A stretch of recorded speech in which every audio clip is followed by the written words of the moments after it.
እዚህ ቢዝነስ ውስጥ ይሄን ነገር አስብበት። እሺ አሁን ሰዎች እንዴት ነው የምናገኛቸው? ማለት እንደዚህ የቢዝነስ ኮንታክቶችን እንዴት ነው ልናገኛቸው የምንችለው? እኔ ማግኝቻቸው አላውቅም፣ በስልክ ነው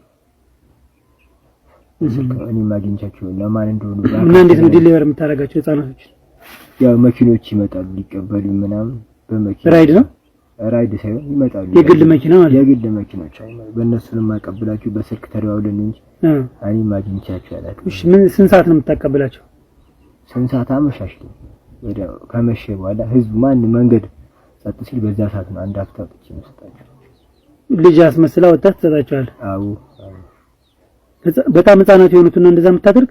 አቀም ደከም ያሉ መስራት የማይችሉት መኖር ሊሰሩልኝ የማይችሉት ህፃናት አልብቺ ተጣጣቻለሁ ማለት ነው።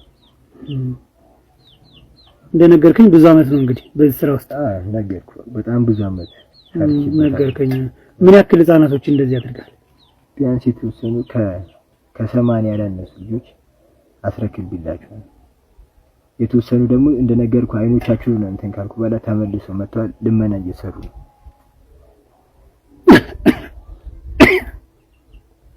ከየት ነው ግን የምታመጣቸው?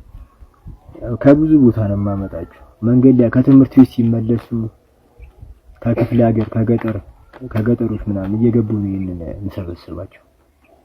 ክፍለ ሀገር ሁሉ ትሄዳለህ? አዎ። ምን መኪና ይሰጣል ባለሀብቶች ይሄን ስራ የምትሰራበት? አሉ መኪኖች የጂ ከክፍለ ሀገር ማመጣቸው የተዘጋጁ ከክፍለ ሀገር። አዎ።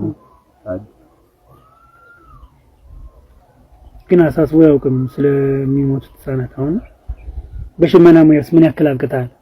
በሽመና ሙያ በጣም ብዙ ልጆች አብቅቻለሁ። ግን የት ነው የሚሄደው እዛ በኋላ እንደዚህ አሁን እንደዚህ የበቁት ህፃናቶች?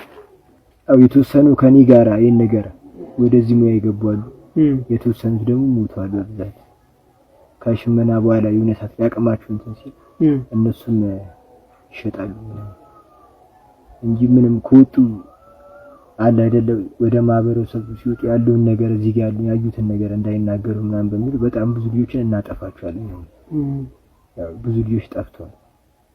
ምን ያክል ናቸው አሁን ካንተ ጋር የሚሰሩት?